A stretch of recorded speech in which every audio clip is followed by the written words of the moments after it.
Handmaiden NT's story. When my eldest son was 3 or 4 years old, something weird went on for about 3 months. We would pick up all his toys and put them in the toy box before bedtime. Every morning all the toys would be out again, blocks, train tracks, etc., noisy shit.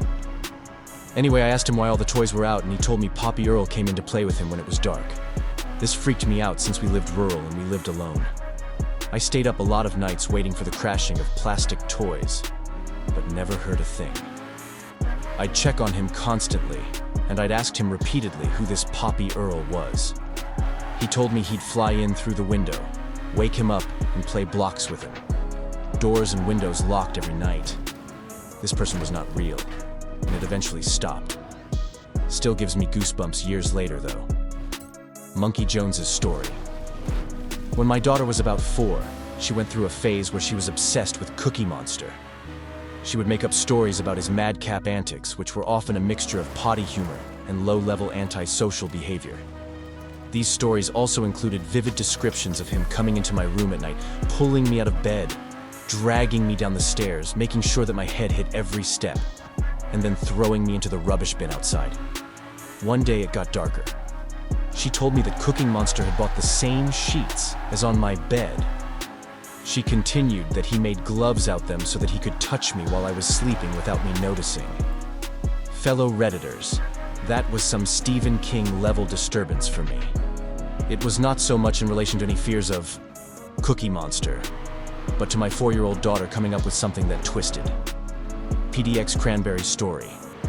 My ex's daughter, 5 at the time, was going through a phase where she would lie, stir up drama at daycare, and generally act like a spoiled little brat. She grew out of this and became an extremely rad little human who I love. But for a few months there, I genuinely thought she might be showing signs of being a budding psychopath. She once stabbed another kid at daycare through the hand with a colored pencil in what I believe was an argument over the Frozen soundtrack. One day I was alone with her and her brother for most of the day. It was hell. She was extra obstinate and rude, picking fights with her brother, complaining about the food I made, generally being a real asshole. By the time her father came home, I was done. All I wanted to do was take a bath and freebase birth control.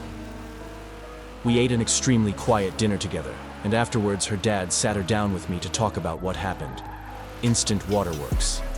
She immediately began denying everything that had happened, saying that I just hated her, that she just missed her dad, that her brother hated her.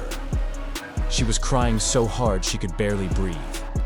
Snot running down her face, howling like she was being beaten. Her dad hugged her, said we could talk about all of that stuff later, but that she couldn't keep treating people like this. She looked over at me with her giant, tear-filled eyes and apologized, saying she loved me and was so happy I was her bonus mom. Her dad has to step out of the room for a second. She's still ugly crying. The second her dad is out of the room, she straightens up, wipes her face off, and looks at me completely dead behind the eyes and says, "You know, I don't even care that you're mad at me." I'm sitting there shook when Dad comes back in, and she immediately starts sobbing again. Fucking wild.